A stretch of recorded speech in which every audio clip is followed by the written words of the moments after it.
Il est pratiquement 11h10 lorsqu'une fumée fine est aperçue sur la toiture de l'église Tabernacle Eau de Séparation. Les voisins accourent avec des seaux d'eau pour tenter un sauvetage. Quelques instants plus tard, arrivent les sapeurs-pompiers qui maîtrisent le feu. Un voisin de l'église qui a vécu la scène explique. En fait, il y a eu le feu à l'église, mais on ne sait pas d'où provient le feu. Au départ, c'était une petite fumée qui venait de la grande salle. Vu que le feu venait de la chambre là où dormaient les permanents, donc on ne pouvait pas savoir qu'il y avait déjà en fait, le feu de l'autre côté. Ces deux passants sur une moto qui étaient en train de passer, qui ont constaté une petite fumée sortant de l'église. Et comme je suis voisin, automatiquement quand ils ont crié « Mais Tiana Kuizana Katianani » et voilà, rapidement on est parti. Il n'y avait personne à l'église, les permanents n'étaient pas là.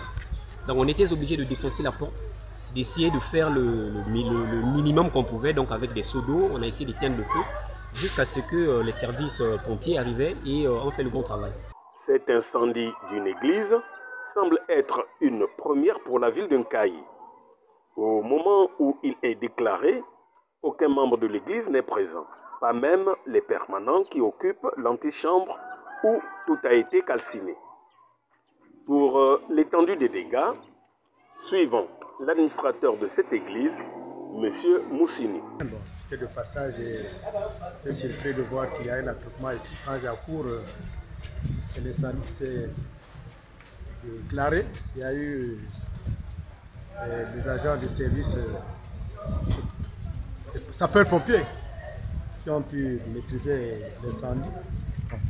Les dégâts, ils ont perdu des appareils parce qu'il y a des frères qui vivaient dans l'une des chambres de l'église. Donc, on a perdu des appareils comme la télé, il y a le congélateur et bien des documents aussi calcinés dans la chambre où sont les frères. J'arrive au moment où pratiquement les sapeurs-pompiers avaient déjà éteint l'incendie, donc on ne peut pas savoir l'origine de l'incendie. En tout cas, n'eût été la promptitude des sapeurs-pompiers, l'église Tabernacle Eau de Séparation perdait toute sa toiture.